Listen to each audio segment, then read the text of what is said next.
এখন কি করবো রে সম্রাট? চোখের সামনে সবকিছুই তো দিনের আলোর মতো পরিষ্কার।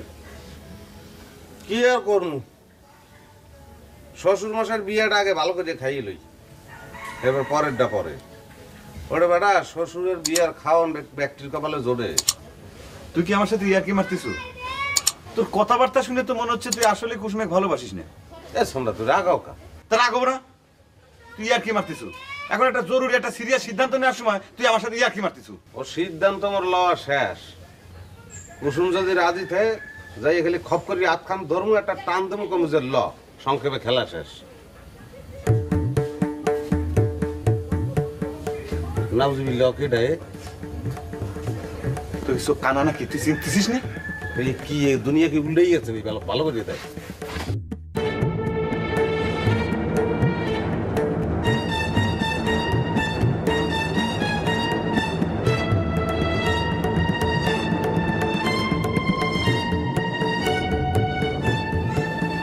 জবা, কুসুম, জবা।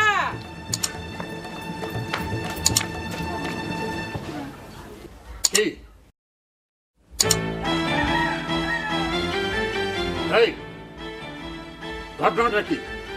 ঘটনাটা একটু পরে কই। বৌমা, তোমার শ্বশুরের সালাম করো। খবরদার, আমার সাথে এরকম তামাশা করবার চেষ্টা করো না কয়দিনা। কোনো তামাশা করা হয় নাই। শরীয়ত মতে তোমার বেটার সাথে সুন্দরীর বিয়ে দিছি, আমি নিজে উপস্থিত থাকি। মিয়াটারে অসহায় পাই তুমি যা ইচ্ছা তাই করবে চাইছিলে না? কেমন জুতো মাইরে দিলাম, বোঝো? আমি তোমাকে তালাক দেব, তোমার বেটাকে বাড়াই দেব। তোমার বাড়ি থাকবে আইছে কিটা? আমি তোমার মিয়া দুটো কওয়ার আইছি। জবা কুসুম, আমি চলে যাচ্ছি। তোমরা তোমাকে নিজেদের মতন ভালো থেকো। আম্মা, আমরাও তোমার সাথে যাব। আমরাও আব্বার এই সুদের জাল থেকে মুক্তি চাই।